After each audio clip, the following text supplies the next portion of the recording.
teman-teman, di sini saya sudah berada di Cafe Tepian Jalan dan saya di sini akan mewawancarai sang owner dari Cafe Tepian Jalan guna memenuhi UAS komunikasi bisnis. Sebelumnya saya ingin memperkenalkan diri, nama saya Ican Feran Arindra dan saya ingin kenal lebih jauh dari owner Cafe Tepian Jalan. Boleh perkenalkan dirinya? Boleh Mas. Sebelumnya perkenalkan, nama saya Divandu Dwi Maulana. Teman-teman bisa panggil saya Vandu. Saya saat ini berumur 23 tahun dan ya selamat datang di kafe kecil saya, Mas. Terima kasih. Saya boleh ya kayak tanya-tanya tentang bagaimana membangun bisnis dan masalah apa yang dihadapi di kafe ini, boleh ya lebih jauh gitu? Oke, boleh. Pertanyaan yang pertama, saya ingin bertanya tentang kapan kafe ini berdiri? Kafe ini berdiri pada tahun 2018, Mas. 2018 ketika saya setelah lulus SMA. Pertanyaan selanjutnya, asal-usul berdirinya kenapa bisa membangun kafe seperti ini? Apa ide, adakah gambar-gambaran sebelumnya seperti ingin melihat siapa membangun ini itu bagaimana? Asal mula saya mendirikan kafe ini ya, memang prinsip dan cita-cita saya dari sejak SMP itu saya pengen banget menjadi entrepreneur, Mas, atau pengusaha ya, walaupun kecil-kecilan, setidaknya di situ saya bisa menjadi bos seperti itu, walaupun usaha saya hanya kecil-kecilan seperti ini ya. Dan alhamdulillah cita-cita dan prinsip saya tersebut didukung penuh oleh kedua orang tua saya. Dan saat itulah dari mulai SMP dan hingga sampai tahun 2018 itu saya mulai menabung sedikit demi sedikit. Alhamdulillah pada tahun 2018 sudah terkumpul sedikit dana lah untuk membangun tepian jalan ini. Sehingga sudah ada passion ya? Iya sih, saya sering atau suka sekali melihat beberapa entrepreneur yang sangat menginspirasi di hidup saya dari YouTube sih, Mas. Contoh entrepreneur yang menginspirasi, kalau boleh tahu? Siapa ya? Banyak sekali sih, kayak Juragan 99 itu kan, kayak terus istrinya juga jualan MS Glow seperti itu.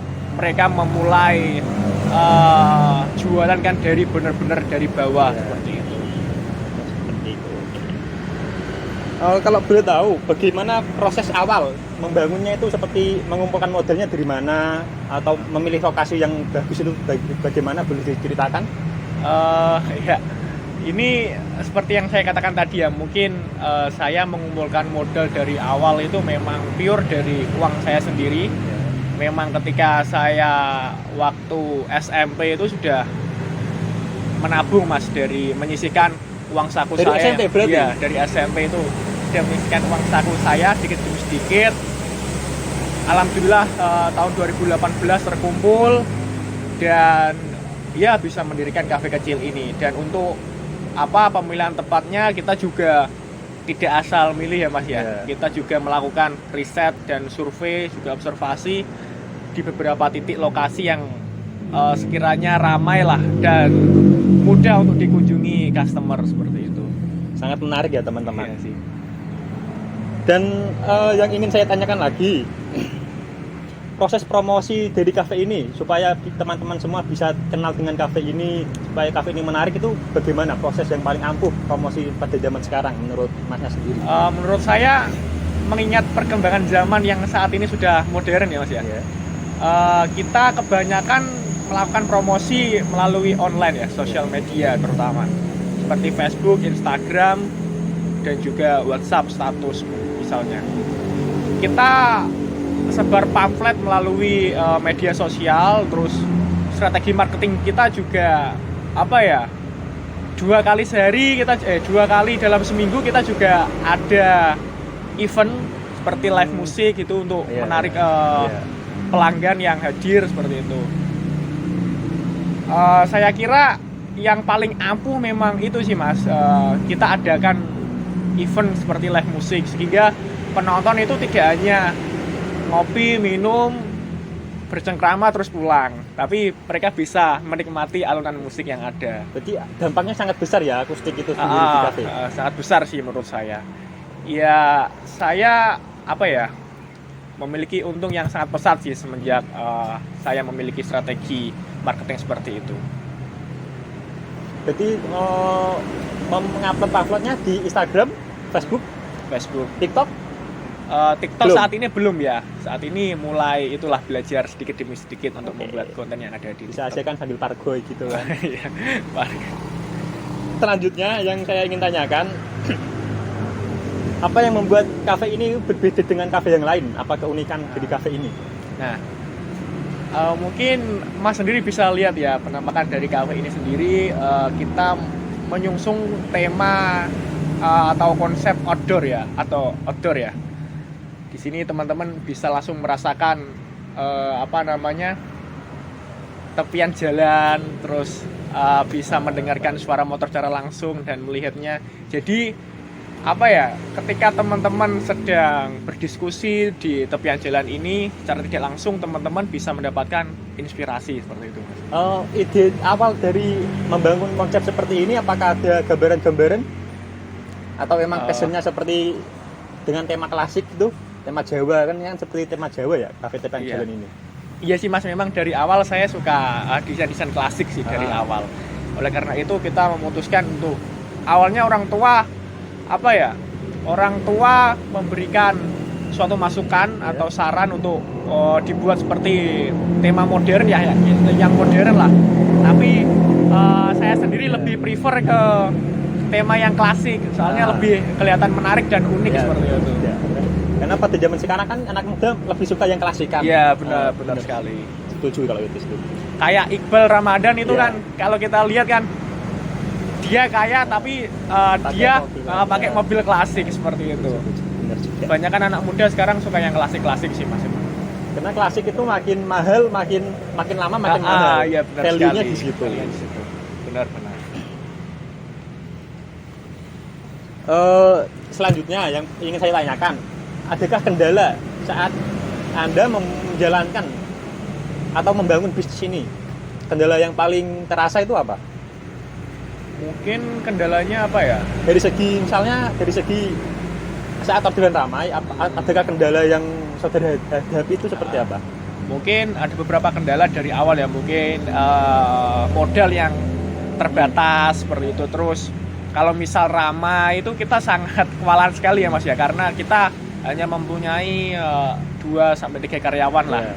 Dan hampir setiap hari kita selalu dibanjiri banyak pelanggan seperti itu. Dan disitulah kita mulai kewalahan. Nah, dari kendala itu, solusi yang sudah Anda jalankan untuk mengatasi kendala itu seperti apa? Solusi nyatanya yang sudah dijalankan? Solusinya kemarin itu sih Mas, menambah karyawan, seperti menambah karyawan yang asalnya 2-3, sekarang alhamdulillah sudah 6 seperti itu. Sudah 6 ya? Sudah 6. Jadi, masalah modal sudah aman ya? Clear. Ya alhamdulillah untuk saat ini sudah mulai balik modal sih Mas ya. Lumayan ya. Alhamdulillahnya di situ. Dan kalau boleh tahu profit per bulan dari tepian jalan itu kira-kira berapa range-nya? Aduh, kalau bicara profit saya agak Sensitif ya? Cuman sedikit sih soalnya. Sekitar kisaran 6-7 juta lah. Oh, itu bukan sedikit ya teman-teman ya. 6-7 juta di Jepara itu termasuk banyak, melebihi ya. Saya rasa ada beberapa kunci sih Mas yang menjadikan tepian jalan ini berjalan dengan apa yang kita harapkan. Yang pertama itu ya promosi tadi melalui sosial media ditingkatkan, dikencengkan. Terus yang kedua ya ini takutnya riak ya, tapi sebenarnya ini kunci ya. Yang kedua itu sodako Mas. Sodako itu memang ilmu yang tidak bisa kita perhitungkan seperti itu. Tidak bisa dihitung dengan rumus matematika. Semakin kita banyak sodako ya semakin banyak kita mendapatkan keuntungan semula seperti itu. Itu sudah nyata ya? Sudah terjadi ya? Ya alhamdulillah saya merasakan dari situ sih Mas. Karena kan pada zaman sekarang banyak teman-teman yang seperti sulit untuk sodako, seperti mementingkan dirinya sendiri. Iya, benar. Itu juga masukan buat teman-teman supaya jika ada rezeki lebih, kita nggak ada salahnya buat sodako. 100-200 nggak apa-apa, 1000. Ya walaupun nggak lebih, tapi seenggaknya kita mengeluarkan lah. Jangan takut untuk bersedekah seperti itu.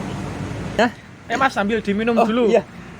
Ini kas tepian jalan. Iya, kas tepian jalan kita buat apa namanya mocktail. Oke, mocktail. Siap, siap.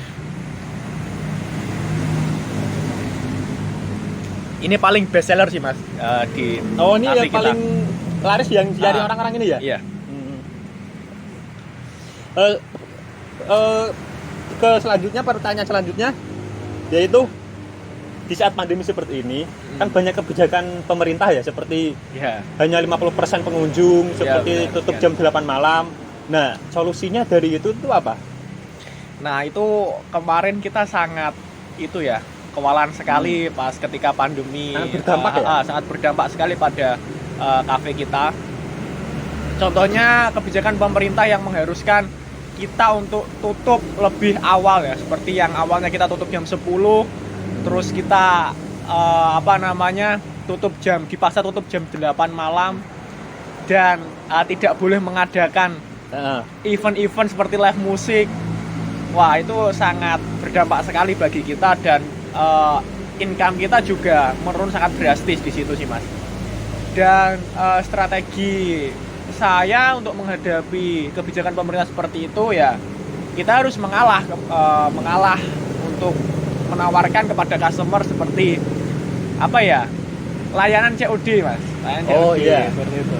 Jadinya yang awalnya customer juga mikir-mikir males keluar, nanti jam 8 udah pulang.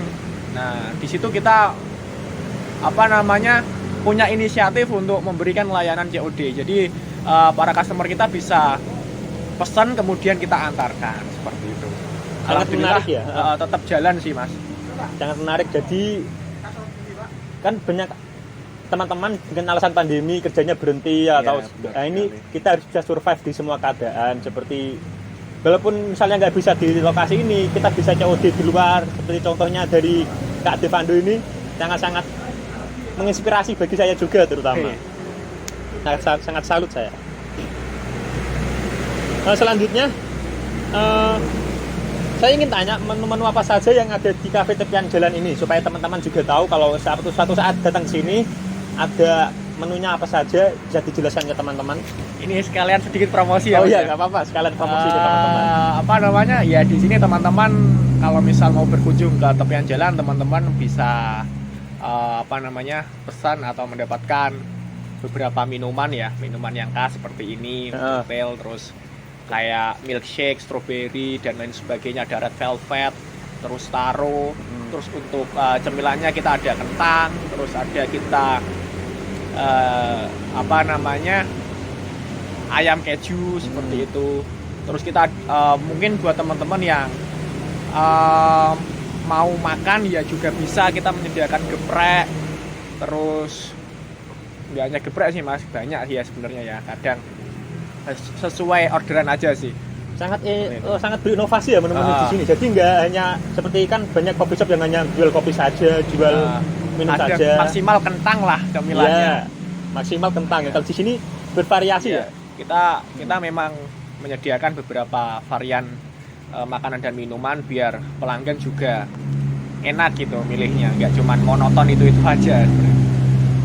Dan bisa lihat teman-teman di sini kan cangkirnya dari batok kelapa. Sangat-sangat jarang sekali kafe di Jepara terutama itu yang dari batok kelapa. Ini sangat-sangat berbeda dengan yang lain. Sebuah keunikan dari kafe ini seperti itu. Benar sekali. Dan kita masuk ke pertanyaan terakhir. Terakhir. Dan terakhir, apa rencana selanjutnya? Kan sudah berjalan dengan baik, sudah alhamdulillahnya orang-orang pada tahu kafe ini. Rencana selanjutnya menurut masnya itu apa? Pengen bangun seperti apa atau buka cabang lain kah? Iya, benar sekali. Untuk rencana selanjutnya insya Allah kita akan membuka 2 atau sampai 3 cabang lain di kota-kota lain. Soalnya memang saking banyaknya pelanggan yang berkunjung di tepian jalan ya mas ya. Ini kita sudah mulai survei-survei tempat di beberapa kota di Jawa Tengah ya, masih di Jawa Tengah. Yang pertama kayak Semarang, terus Kudus, sama Demak mas.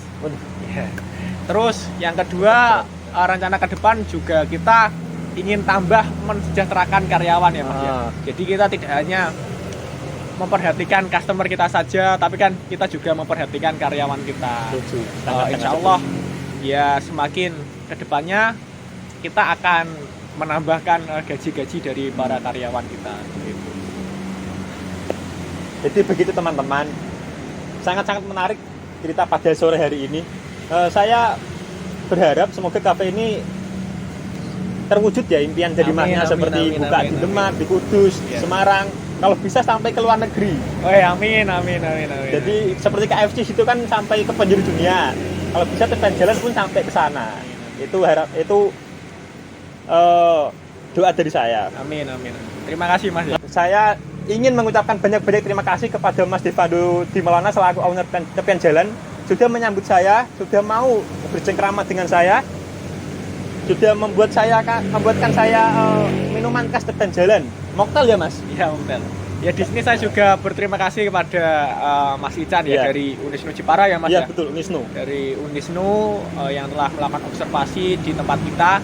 Ya setidaknya saya bisa sedikit banyak promosi lah di sini seperti itu. Oke teman-teman, saya rasa cukup wawancara bisnis dari saya. Kurang lebihnya saya mohon maaf. Assalamualaikum warahmatullahi wabarakatuh. Jadi guys,